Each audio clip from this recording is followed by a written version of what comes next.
अस्सलाम वालेकुम स्टूडेंट्स, उम्मीद करती हूँ आप सब खैरियत से होंगे। आज हम चैप्टर नंबर 1 का topic 1.3 international system of units start करने लगे हैं। जैसे कि मैंने बताया कि यूनिट्स के लिए किसी भी फिज़िकल क्वांटिटी को मेजर करने के लिए हमारे पास यूनिट्स होना लाजमी है। अगर यूनिट्स नहीं होंगे तो आपको ये आइडिया नहीं होगा कि आप किस बारे में बात कर रहे हैं। अगर आप शुगर परचेज़ करना चाहते हैं, शुगर लेने जाते हैं आप शॉप पे, तो आप क्या कहेंगे कि हमें 5 शुगर चाहिए, या आप कहेंगे हमें केजी शुगर। आप सिर्फ एक बता दें उनको 5 तो उनको समझ नहीं आएंगे कि आप क्या बात करना चाह रहे हैं। तो मीन्स के पहले वक्तों में यूनिट्स नहीं हुआ करते थे, तो चीज़ों को मेजर करना बहुत मुश्किल होता था। लोग चीज़ों को काउंट करते थे by the help of stones. क्या करते थे कि अगर उन्हें एक चीज़ साइड पे रखी है तो उसके हिस्से का उन्होंने एक स्टोन उठा के दूसरी जगह पे रख दिया है कि ये जितने ये स्टोन्स होंगे उतनी ये चीज़ होगी, ठीक है। तो वक्त के साथ साथ जैसे जैसे टेक्नोलॉजी एडवांस होती गई तो चीज़ों को मेजर करने में बहुत प्रॉब्लम आने लगी। अपनी साइंटिफिक रिसर्च को शो करने के लिए या राइट डाउन करने के लिए, दूसरों को दिखाने के लिए, उसमें भी प्रॉब्लम आने लगी कि कैसे लोगों को बताया जाए कि हम क्या बात करना चाह रहे हैं। तो तब 11th general conference on the weight and measures held in Paris in 1960 adopted a world wide system of measurement called international system of units, जिसे हम SI यूनिट्स भी कहते हैं। क्या हुआ था 1960 में पेरिस में एक कॉन्फ्रेंस हुई थी, जिसमें कॉन्फ्रेंस किस लिए हुई थी, weight and measures.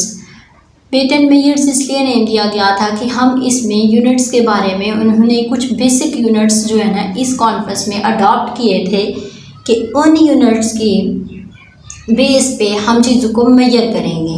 World wide system of measurement का मीन्स ये है कि जो भी यूनिट्स उन्होंने अडॉप्ट किए वो वर्ल्ड वाइड यूज़ किए जाएंगे। कोई भी कंट्री, कोई भी पर्सन अपनी मर्ज़ी से यूनिट नहीं रख सकता, ठीक है। जो उन्होंने यूनिट्स चूज़ किए उन्हीं यूनिट्स को फॉलो करना था, इसलिए उसे नेम दिया गया world wide system of measurement. Okay, इसको हम नेम दिया गया इंटरनेशनल सिस्टम ऑफ यूनिट्स, कि ये यूनिट्स हर कंट्री, हर पर्सन इन यूनिट्स को अडॉप्ट करेगा। तो सिस्टम SI यूनिट्स हम इनको बोलते हैं, system international units. System international units को भी 2 पार्ट्स में डिवाइड किया गया, base units and derived units. जैसे base quantities and derived quantities होती हैं, उसी तरह से base units and derived units हैं।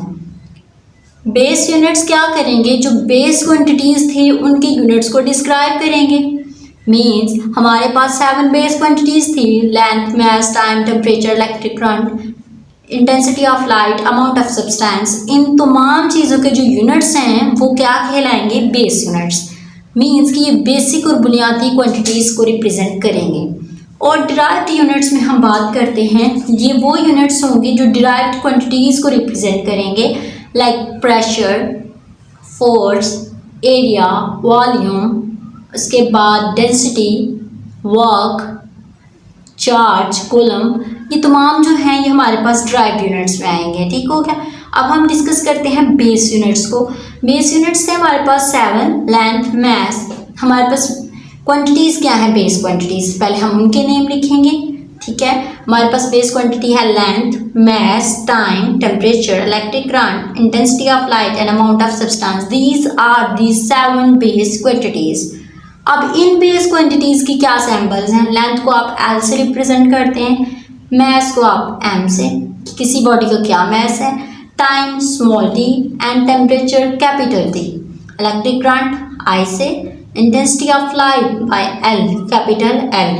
ओके, एंड जो हमारे पास ये लेंथ है उसको हम स्मॉल l में रिप्रेजेंट करते हैं, ओके, स्मॉल l, और इंटेंसिटी ऑफ लाइट को कैपिटल L में। अमाउंट ऑफ सब्सटेंस N, कि आपके जो भी सब्सटेंस की क्या अमाउंट है किसी मटेरियल में, आप उसको N से रिप्रेजेंट करते हैं।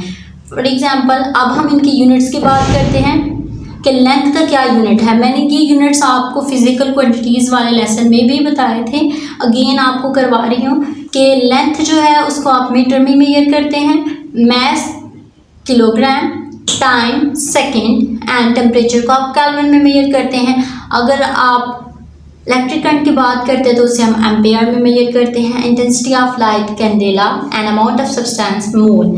एग्जांपल देती हूँ आपको फॉर एग्जांपल इसी बोर्ड मार्कर की हम लेंथ मेजर करना चाहते हैं। अगर मैं कहती हूँ कि इसकी लेंथ क्या है, LEN लेंथ, एंड लेंथ की सैम्पल हमारे पास क्या है, L इज इक्वल टू, अब इसकी लेंथ फॉर एग्जांपल हमारे पास 10 सेंटीमीटर है।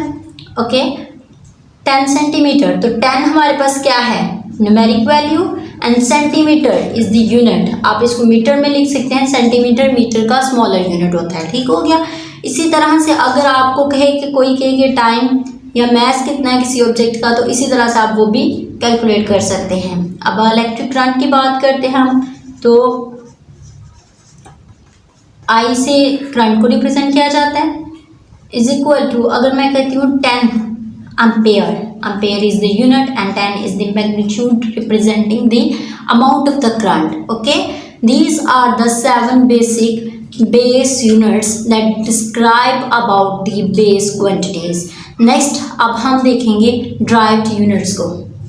ड्राइव्ड यूनिट्स में हमारे पास है एरिया फॉर एग्जांपल, तो एरिया को हम रिप्रेजेंट करते हैं ए से, कैपिटल ए, और यूनिट होता है एरिया का मीटर स्क्वायर। ठीक है, और इसकी सैम्पल मीटर स्क्वायर। आप एरिया किस तरह से हम कैलकुलेट करते हैं, area is equal to length multiply breath.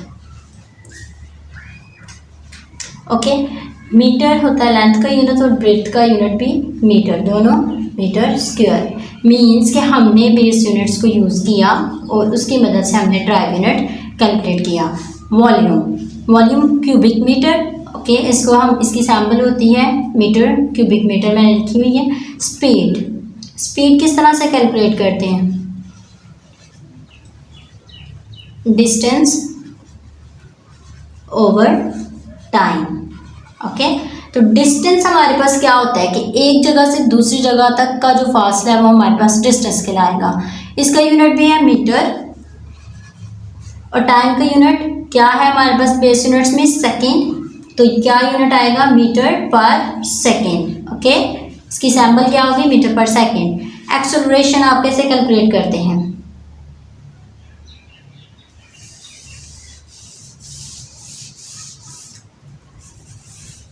Acceleration के लिए हम क्या करते हैं,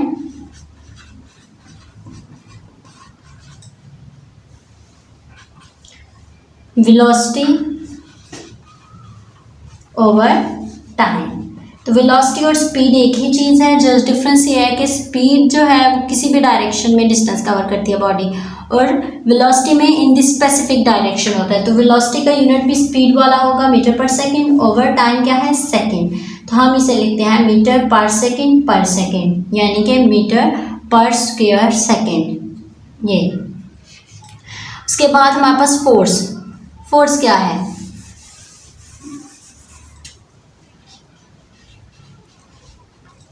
इसको हम रिप्रेजेंट कर रहे होते हैं F से, is equal to, force calculate करते हैं by multiplying mass and acceleration. Mass का क्या यूनिट होता है, किलोग्राम। एक्सेलरेशन का यूनिट क्या है, अभी हमने कैलकुलेट किया मीटर पर सेकेंड मीन्स मीटर पर स्क्वायर। ये हमारे पास है फोर्स का यूनिट। ओके हम इन अदर वर्ड इसको न्यूटन भी कहते हैं, मीन्स के किलोग्राम पर मीटर स्क्वायर इक्वल होता है किसके, न्यूटन के। Okay next is the pressure. Pressure क्या होता है, force per unit area. Per unit area पे जो फोर्स लग रही है वो क्या कहलाएगी, प्रेशर। मीन्स कि अगर मैं कहूँ ये बोर्ड का इतना हिस्सा है जितने पे ये बोर्ड मार्कर पड़ा है, इसको मैं प्रेस कर रही हूँ, बोर्ड के इस हिस्से पे मैं कितनी फोर्स लगा रही हूँ वो क्या कहलाएगा, प्रेशर कहलाएगा। तो फोर्स का फॉर्मूला यूनिट हमने निकाला है न्यूटन, और प्रेशर एरिया का यूनिट क्या होता है वो भी हमने यहाँ पे निकाला हुआ है। ये देखें एरिया मीटर स्क्वायर और फोर्स न्यूटन पर मीटर स्क्वायर। ओके न्यूटन पर मीटर स्क्वायर इक्वल होता है पास्कल के। ये यूनिट हो गया प्रेशर का। और डेंसिटी क्या होती है, नेक्स्ट ड्राइव क्वांटिटी मैं यहाँ पे कैलकुलेट करके दिखाऊंगी, density.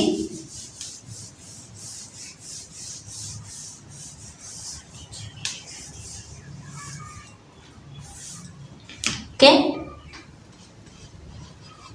Density mass per unit volume. इसका मतलब ये होगा कि पर यूनिट वॉल्यूम में कितना मैस रिजाइड कर रहा है। फॉर एग्जांपल मेरे पास ये एक डस्टर है, इसकी कुछ डायमेंशंस हैं, इसकी ये लेंथ है, ब्रेथ है, हाइट है, और ये इसकी ब्रेथ होगी। ठीक हो गया, ये इसकी ब्रेथ होगी। अब इसके तीनों पोर्शंस लेंथ, ब्रेथ और हाइट में कितना मैस है per unit volume. Length, breadth और हाइट को आप मल्टीप्लाई करते हैं तो क्या होता है, वॉल्यूम। कि यानी कि पर यूनिट वॉल्यूम में, इस डस्टर के पर यूनिट वॉल्यूम में कितना मैस है वो इसकी डेंसिटी कहलाएगी। ओके, आप अगर बात करते हैं लिक्विड एंड हनी की, वाटर एंड हनी की, तो वो जो वाटर है उसमें क्या होता है, वाटर कम डेंस्ड होता है, वो ज़्यादा थिन होता है। ठीक है, और एज़ कम्पेयर टू द जो हमारे पास वो होता है, क्या कहते हैं, हनी, तो उसकी डेंसिटी ज़्यादा होती है। मींस कि वो ज़्यादा थिक होता है, उसमें ज़्यादा मैस पाया जाता है पर यूनिट वॉल्यूम में। तो डेंसिटी को हम इन वर्ड्स में अंडरस्टैंड कर सकते हैं। तो कैलकुलेट कैसे करते हैं, मैस क्या है हमारे पास, kilogram over volume meter cubic metre. Okay, kilogram पर क्यूबिक मीटर, ये है हमारे पास डेंसिटी का यूनिट। बिल्कुल इसी तरह से आप बाकी भी ड्राइव यूनिट्स को कैलकुलेट कर सकते हैं। बहुत इजी मेथड है, इसमें हमारे पास अभी पावर भी हो सकती है कैलकुलेट। ओके, चार्ज, वर्क, बहुत सारे यूनिट्स हैं जो हम और मज़ीद कैलकुलेट कर सकते हैं। बाकी 7 यूनिट्स के अलावा जितने भी यूनिट्स होंगे वो तमाम ड्राइव यूनिट्स होंगे।